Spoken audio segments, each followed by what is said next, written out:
Wahrnehmung, ich sehe durch ihre Tarnung. Ich habe sie lang studiert und was was ihr Plan ist. Nein, sie haben keine Ahnung, sie wissen nicht vom Rap. Und damit so bleibt, lass das Zeug nur auf Headphones. Pass auf, sonst wirst du durchlöchert, dann sind sie bewaffnet. 16 viele Köche, ich renne weg vom Bösen, doch bleiben immer geschmeidig.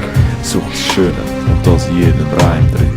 Und das ist ihr Schwachpunkt. Es ist eine Knacknuss, Liebe und Härte zu vereinen wie ein Phallus. Beherrschen das Wort nicht, sie suchen sich den Fall aus. Doch damit ist bald Schluss, dank der Armbrust. Es schießt ziemlich oft, doch sie haben keine Präzision. Und darum meint der Mob, es gibt kein Leben, Rap ist dumm. Doch ich kämpfe ums Wort, das bis zum letzten MC sagt, bis jetzt dabei. Rap knows, the motherfucking legend of rap knows. Rap knows, the motherfucking legend of rap knows.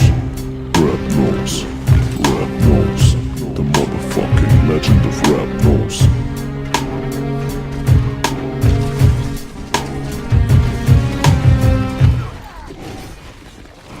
Es sind die Menschen, in die wir unsere Hoffnung setzen müssen. Menschen sind schwach. Es gibt keine Stärke mehr in der Welt der Menschen. Sie sind verstreut und uneins. Es gibt einen, der sie vereinen könnte. Einen, der den Thron wieder besteigen könnte. Er hat sich vor langer Zeit von diesem Weg abgewandt und sich für das Exil entschieden.